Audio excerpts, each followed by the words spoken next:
عبدالله ابن حذافه السهمي رضی الله عنه کوم چې حضرت عمر رضی الله عنه هغوی یو جهاد کې لېږلی د دشمن په لاسو باندې گرفتار شو. عیسائی بادشاه خپل ځان ته مخې ته ودرو، وایي ورته تنصر عیسائی شه. دی ورته وایي زه نه عیسائی کېږم.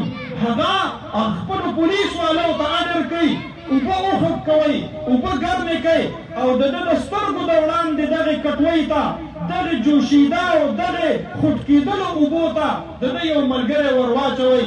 زما محترم ورونو، د صحیح مسلم شریف روایت دی، د ده د سترګو د وړاندې د ده یو ملګری هغه خوټ کېدلو اوبو ته ور واچو، د سترګو په رپ کې ریزه ریزه شو. ده ته وایي اوس عیسایت قبلې کو نه قبلې؟ دی وایي نه یې قبلومه.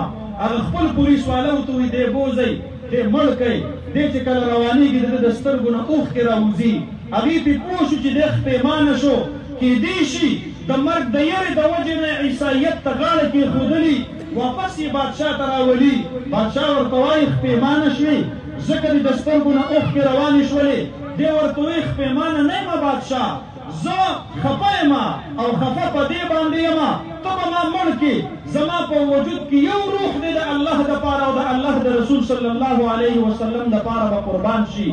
زه خفه په دې یم کاش زما دپاره الله 100 ژوندونونه مقرر کړی وی او ما د مدینې د جانان دپاره قربان کړی وی.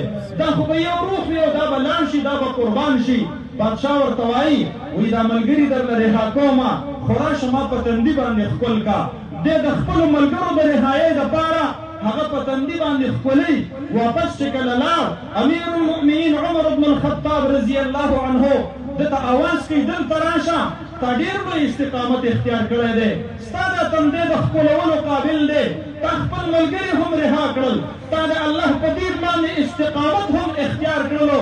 راشه کو تا د یو عیسایي بادشاه تندی ښکل کړی دی، نن امیر المؤمنین عمر بن الخطاب ستا تندی ښکلي، په تندي باندې ښکلي.